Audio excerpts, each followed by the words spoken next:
Hoje aqui com a gente, né, a professora, né, Sana Gimenez, advogada, professora de Direito e socióloga.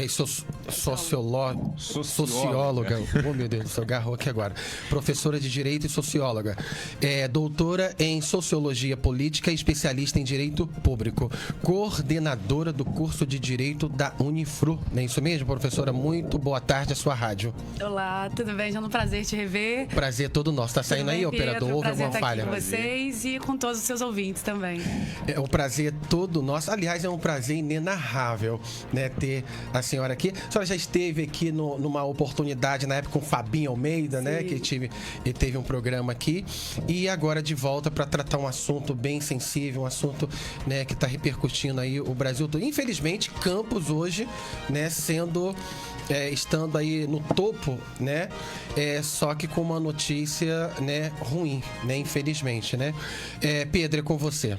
Vamos lá, gente. Olha, o assunto que a gente vai tratar hoje aqui, né? A gente vai tentar destrinchar ele um pouco, é bastante delicado, porque o racismo e a discriminação racial são problemas históricos, né, Germando, estruturais, que afetam sociedades em todo o mundo, principalmente aqui no Brasil. Essas práticas se manifestam de diversas formas, desde agressões verbais até físicas, e apesar dos avanços legais no nosso país, como a lei do racismo e a criminalização da injúria racial, ainda há uma grande disparidade racial nos mais diversos setores da sociedade. Um exemplo alarmante dessa realidade aconteceu recentemente aqui na nossa cidade, onde a juíza Helenice Rangel, titular da Terceira Vara Civil, foi alvo de ataques racistas por parte do advogado José Francisco Abud. Em uma petição, Abud referiu-se à magistrada como, aspas, tá? Frisando aqui, a gente não aprova de forma nenhuma essas falas deploráveis, afrodescendente, com resquícios de senzala e recalque ou memória celular dos açoites. Só um trecho da abominação aí que ele escreveu em uma petição após ter um pedido indeferido por ela. O caso está sendo investigado pela Ordem dos Advogados do Brasil, a OAB, e pelo Ministério Público.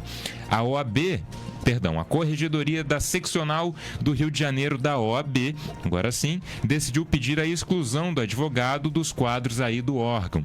E os vereadores da Câmara Municipal de Campos, inclusive, Germando, vale frisar, aprovaram uma moção de repúdio ao caso e ao advogado, entre aspas, na sessão desta terça-feira.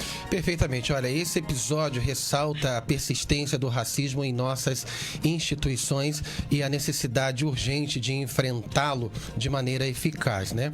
E a sociedade brasileira deve se mobilizar para promover a igualdade racial e garantir que casos como esse sejam tratados com a seriedade e a justiça que merece. É por isso que hoje nós temos aqui a especialista em Direito, né, a doutora e professora Sana Gimenez. Doutora, como a senhora enxerga, né, a persistência do racismo nas instituições brasileiras, mesmo após os avanços legais conquistados ao longo dos anos? Infelizmente, as leis, elas são fundamentais, mas elas não mudam a realidade concreta, né? O Brasil é um país extremamente racista, porém persiste o chamado mito da democracia racial. Uma ideia que foi construída, inclusive, até por alguns governos ao longo do tempo, ao longo da nossa história, né, considerando que nós somos um país muito miscigenado e de que teria havido um encontro harmônico entre as três raças e que isso gerou toda essa singularidade do Brasil. Na verdade, não foi um encontro harmônico, né? A gente está falando de escravização de pessoas, a gente está falando de mortes, de estupros, enfim. É assim que se forma, né, a nossa miscigenação racial. E, ao longo do tempo, após, né, a abolição da escravidão, infelizmente não foram feitas políticas efetivas, né, de integração do negro na sociedade, né? Enfim. E por essa razão, essa população continua marginalizada. Então, por mais que leis sejam criadas, né, a lei do racismo, por exemplo, é de 1989, a gente teve avanços recentes também, né, em 2023 em relação a essa lei, com a inclusão questão da injúria racial, na equiparação ao crime de racismo e outras questões, mas, de todo modo, de uma maneira mais ampla, né, políticas mais efetivas, educacionais, de diversidade, elas não têm sido feitas da forma adequada. Então, por isso, o racismo persiste, mesmo considerando que nós temos uma população que é majoritariamente negra, né, ou pelo menos preta e parda, né, juntando aí pretos e pardos no conceito de negro. Perfeitamente. E, operador, o som tá normal, Pedro? Vamos lá. Doutora, no contexto... Boa noite, né, mais uma vez. No contexto do caso recente que a gente abordou aqui, envolvendo a juíza Helenice Rangel, como que você avalia a reação das instituições como a OAB? Isso, nessa reação, até o pedido de exclusão dele do quadro de advogados da ordem, é suficiente, na sua percepção, para combater o racismo de alguma forma nessas instituições? Olha, eu acho que, em relação ao caso concreto, a OAB tomou uma medida bem rápida, bem efetiva, né? O caso logo foi levado às instâncias devidas e o pedido de, né, exclusão da ordem foi feito, e acredito que vai ser a punição que vai ser aplicada. Então, nesse caso, a OAB, obviamente, agiu de maneira exemplar. E há alguns anos, a OAB tem tentado atender a essas demandas de diversidade, inclusive com as comissões, né, de igualdade racial, com a necessidade de cotas também para compor, né, o quadro da OAB, mas a OAB é uma instituição como as outras instituições da nossa sociedade. E é importante dizer que a sociedade é racista, né? Isso é uma questão estrutural. Todos somos racistas. Inclusive, às vezes, pessoas negras são racistas porque são criadas também para reproduzir essa violência. Então, eu acho que o primeiro passo é esse: reconhecer que nós somos um país racista e começarmos a tomar as medidas efetivas de educação e de inclusão que têm sido feitas. E aí, nesse sentido, a OAB, que na verdade tem um papel histórico, né, com a democracia, com a justiça no nosso país, ela tem sim se atentado para esse problema estrutural, e ela tem se adequado para dar conta da diversidade. Como eu disse, no caso, então, especificamente, né, da magistrada, a OAB foi muito efetiva, muito rápida na sua atuação. Perfeito. Agora, não desviando, né, do foco, que é a situação, né, que aconteceu com a juíza, né, com relação ao acusado, né, tem uma matéria que saiu no Manchete, né, mais uma vez mandar um abraço para toda a equipe do Manchete RJ. O Hospital Ferreira Machado informou na manhã desta quinta-feira que o estado de saúde do advogado José Francisco Abud, de 43 anos, é grave. Ele deu entrada na unidade na terça-feira, né, dia 26, e estava estável, né? Porém, houve uma piora no quadro nas horas seguintes. José está sendo investigado, né, como a gente está aqui tratando, após proferir ofensas racistas contra a juíza Helenice Rangel, que atua em Campos. Bom, tem aqui o inciso 42, né, que fala sobre a criminalização do racismo, né? A prática do racismo constitui crime inafiançável, né? E imprescritível, né? Isso mesmo, doutora? Sujeito a pena e reclusão nos termos da lei. Tem um caso aqui na divisa de Minas de um ex-motorista, né, que é preso pela Polícia Civil por crime de racismo. As ofensas, né, raciais mais recentes, como negra, suja, né, e cabelo de bombril, né, foram contra a funcionária de recursos humanos de uma empresa onde ele, né, trabalhava, onde o suspeito trabalhava. Então, logo, né, ele foi detido, foi preso e foi, né, feito ali o trabalho, né, da punição. Outro caso é que um homem que foi preso por injúria racial após chamar adolescente de macaquinho, né, durante uma partida de futebol. A mãe do adolescente contou aos policiais que seu filho chegou em casa chorando e contou o que havia ocorrido, né? O suspeito tentou justificar o crime afirmando que foi uma brincadeira. Sempre assim, né? E aí, sobre a matéria, né, que fala do advogado, né, a doutora entende que pode haver uma tentativa de vitimismo para desviar o foco da gravidade dos fatos do crime de racismo praticado contra a juíza, ou de fato ele pode ter algum distúrbio mental, justamente considerando, né, a gravidade do ocorrido por parte, né, de um profissional que é da área jurídica. Né? Como a doutora vê esse atual cenário, levando em consideração o estado de saúde que supostamente se encontra o acusado? Olha, não dá pra gente saber ainda, né, fazer afirmações categóricas, mas quando a gente lê a petição, a gente vê que de fato é uma petição muito confusa, né, que traz diversos elementos de diversas questões, mas que tem esse foco muito grande num sentido cínico, agressivo, misógino, inclusive, também, não é só a questão do racismo. Parece que ele já havia enviado, inclusive, mais de 20 e-mails para a vara, também de caráter agressivo, misógino. Inclusive, por isso, a juíza já ingressou com a queixa-crime em relação à injúria, especificamente, não injúria racial ainda. As injúrias que ele proferiu em relação à pessoa dela, ela já ingressou com essa ação, que é uma ação penal privada. E agora, o trabalho de investigação vai levar à comprovação dos possíveis crimes, né, de injúria racial, enfim. E aí é o Ministério Público que vai denunciar o réu, porque é uma ação penal pública, né? Incondicionada é um outro tipo de ação.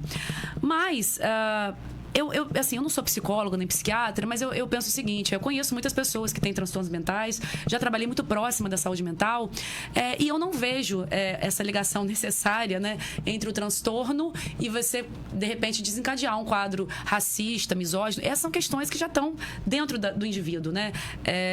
Então, assim, eu imaginei que pudesse ser uma alegação que ele viesse fazer. Logo que eu li, soube da questão, eu inclusive até fiz uma postagem falando sobre isso, que vai alegar algum tipo de insanidade, mas é curioso, né, que essa insanidade seja alegada justamente depois que essas posturas são tomadas, essas posturas discriminatórias. Mas, enfim, de todo modo, se for de fato uma pessoa com algum transtorno mental, ele vai receber as medidas cabíveis, porque existem medidas de segurança que são aplicáveis às pessoas que praticam atos que são considerados crime, porém, supostamente, elas não teriam discernimento dos seus atos. O que me pareceu é que, por mais confusa que seja a petição dele, né, ele tem discernimento da ilicitude do ato. Ele sabe o que ele está fazendo no sentido da provocação, do comportamento indigno que ele dirige à magistrada. Em relação a isso, não me parece que ele não tem clareza. Ele pode até ter algum tipo de, né, enfim, questionamento em relação a outros aspectos da sua postura, mas me parece que ele tinha clareza, assim, de que ele estava agindo deliberadamente de forma a agredir a honra, né, enfim, e também de agir de maneira racista em relação à magistrada. Agora, também é importante dizer que a gente quer a punição ou a aplicação das medidas devidas, a gente quer justiça, a gente não quer justiçamento. Então, o fato dele estar nessas condições, obviamente, tem a minha solidariedade enquanto ser humano. Eu não desejo a morte de pessoas que praticam crimes, né? Eu espero que ele seja punido, espero inclusive que ele seja ressocializado para se tornar uma pessoa, né, que entenda de fato como deve ser uma vida numa sociedade plural. Então, eu não desejo mal nesse sentido, né?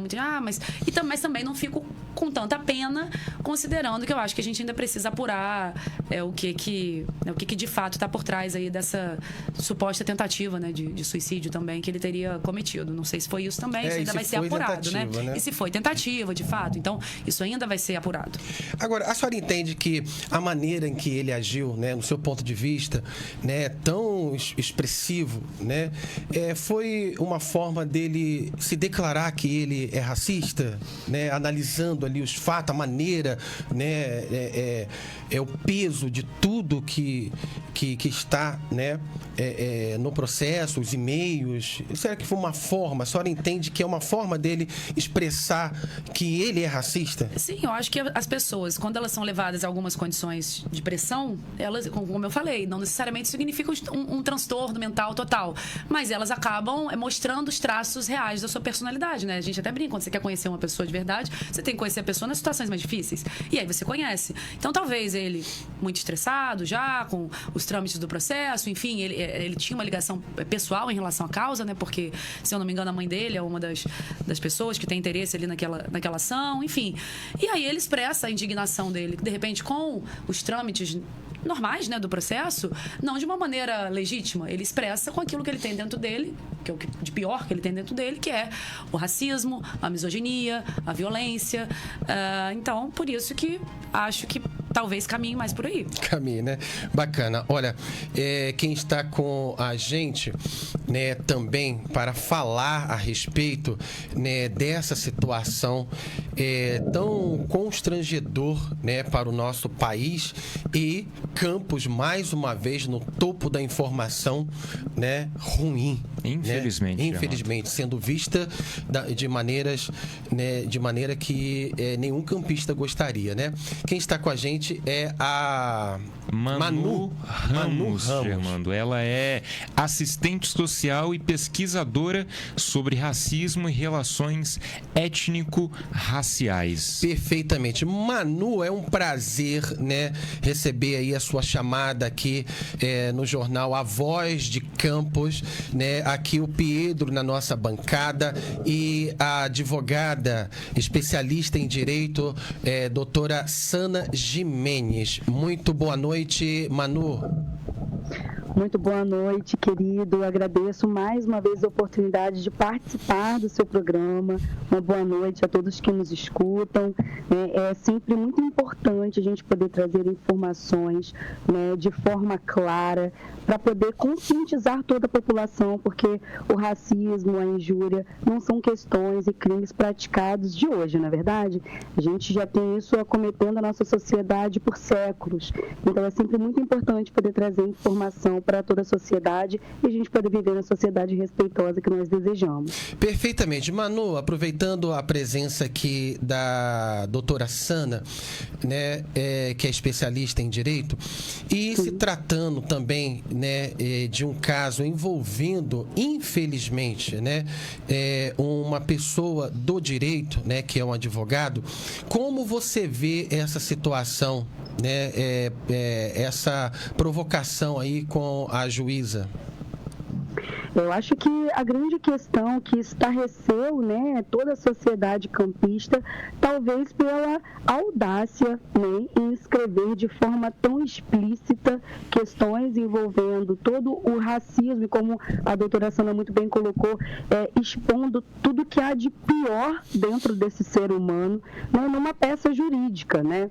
Eu acho que talvez essa é a grande questão que estarrece, e sobretudo porque a vítima, sendo uma pessoa negra, não está num espaço de subalternidade, de subserviência. Pelo contrário, né, é alguém que conseguiu alçar um outro espaço, um espaço de poder, do nosso poder judiciário, e é uma profissional, né, renomada, alguém conhecida pelo que soube, alguém com os quais os advogados, né, têm muita admiração, né, pelos seus posicionamentos. Então, eu acho que isso é o que estarrece, né?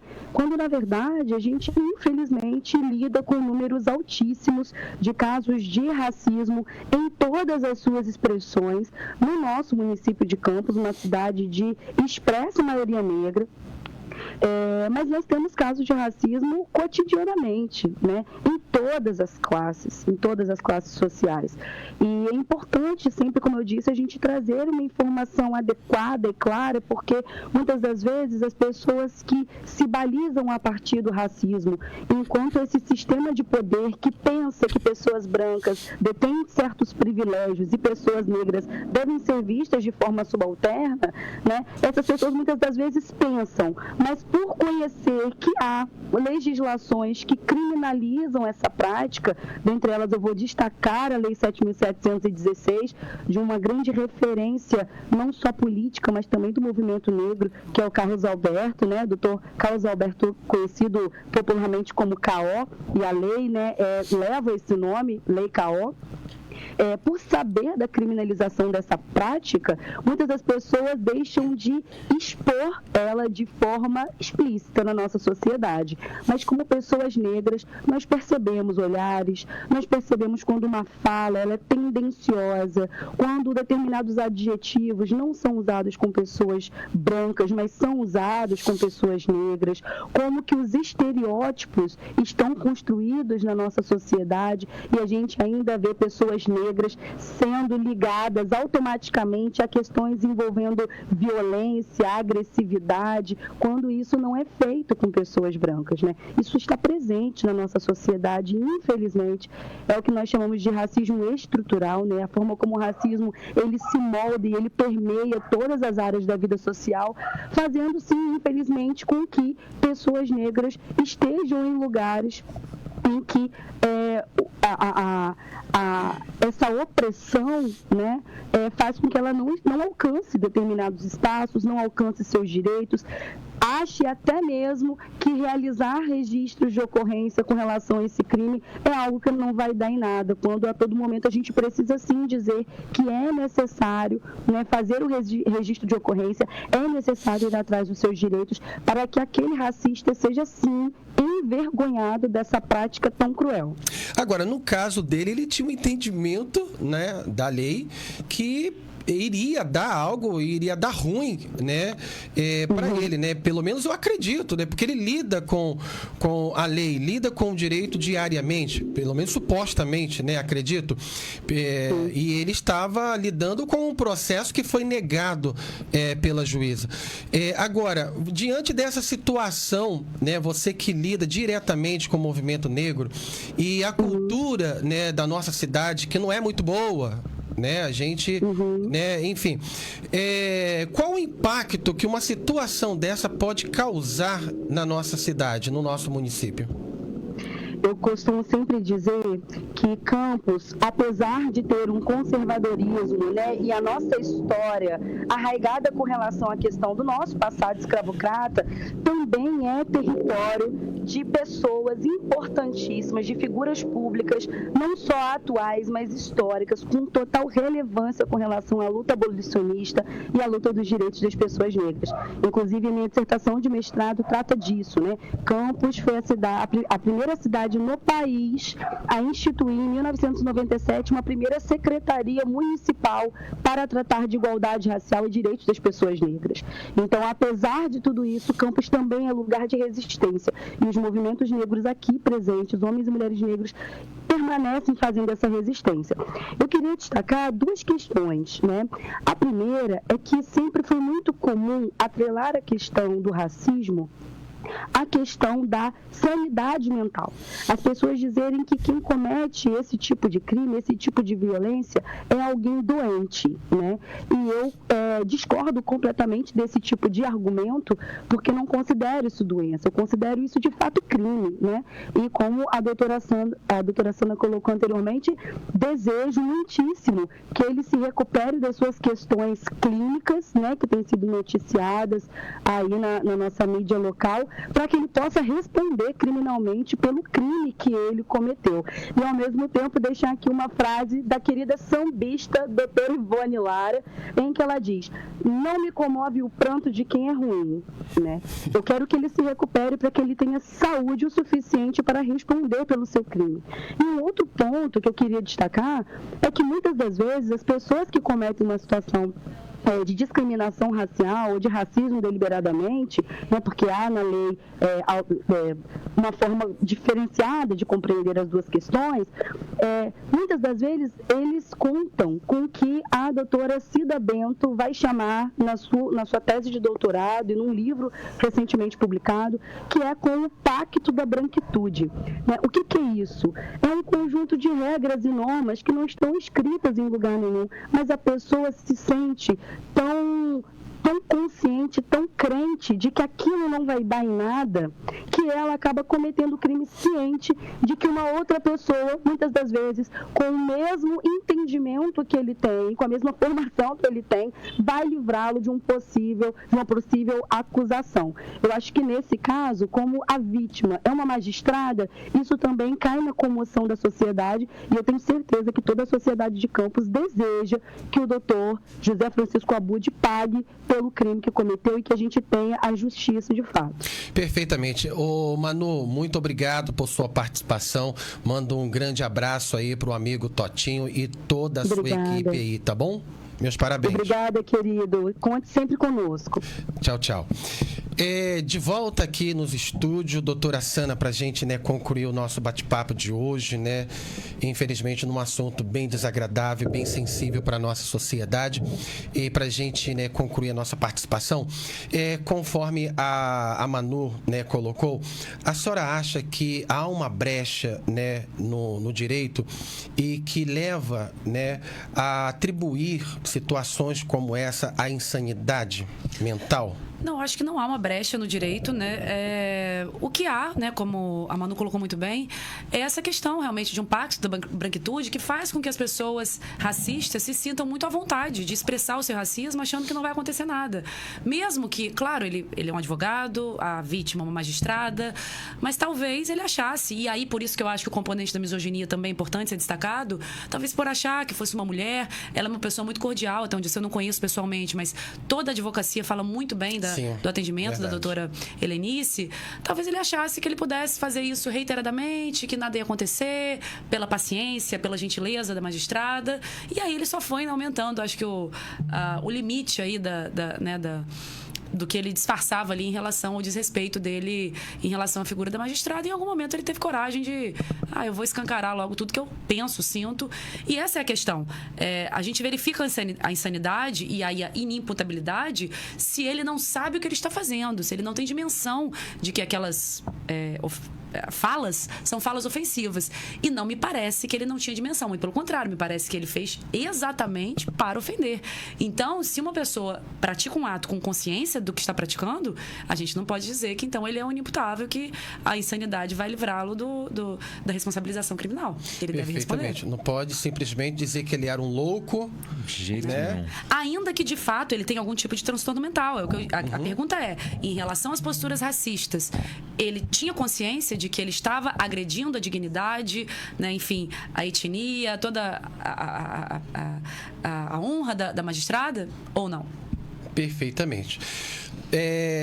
Professora, eu não sei se eu chamo ela de professora, que eu gosto muito de chamar de professora, doutora. Felizmente, a gente já ultrapassou 10 minutos, é rápido mesmo. A sua participação foi brilhante, contribuiu não só com a sociedade, mas enriqueceu a nossa bancada de hoje, todas as quintas-feiras. Germano, se eu puder fazer só uma observação, você falou uma coisa interessante aí, que as pessoas cometem atos racistas e depois atribuem uma possível brincadeira. Sim. As modificações que aconteceram na Lei CAO, nessa lei, né, que é a Lei do Racismo, de 89, elas fizeram com que, inclusive, o chamado racismo recreativo tivesse uma pena agravada. Que seria então, o quê? agora, se você pratica uma fala racista, enfim, né, discrimina alguém. Eu tava brincando, chamei de macaquinho, como foi o caso desse caso que você comentou aí agora, ou nos estádios, inclusive a punição dos estádios ainda é bem específica para você não poder mais frequentar, né, esse tipo de ambiente. A sua ação, ela é agravada. Ela não é aliviada porque havia essa desculpa sempre recorrente, né? Eu fiz, mas era brincadeira. Então, se for brincadeira, a pena vai ser maior. É mesmo? Jura? Isso Olha é bom só. a gente É bom a gente saber, né? É bom saber. Porque isso não é uma brincadeira, né? Sim, não é uma brincadeira. Exatamente. E é bom a gente também explorar mais isso, né? Para que a sociedade tome um entendimento melhor e não fique, e não tenha esse tipo de comportamento ou de brincadeiras, né? Exato. Já está na hora da gente crescer, né? E aprender, porque isso eu lidei muito na creche, que eu frequentei, né, escolas primárias, e a gente, né, tinha muito disso, infelizmente, né, como a senhora disse no início, todos nós temos disso, mas a gente vai crescendo e vai entendendo que aquilo ali não é certo de se fazer. Quanto mais para uma pessoa culta, uma pessoa estudada, uma pessoa principalmente do direito, como é o caso, né, do advogado, e nenhuma pessoa, né, seja ela mais leiga, né, pode cometer, e se cometer na brincadeira, não vai ser levado à brincadeira. Não. É isso? É isso. Aí, ó, tá falado aí. A doutora deixou o recado dela no finalzinho aí e concluiu muito bem a sua participação.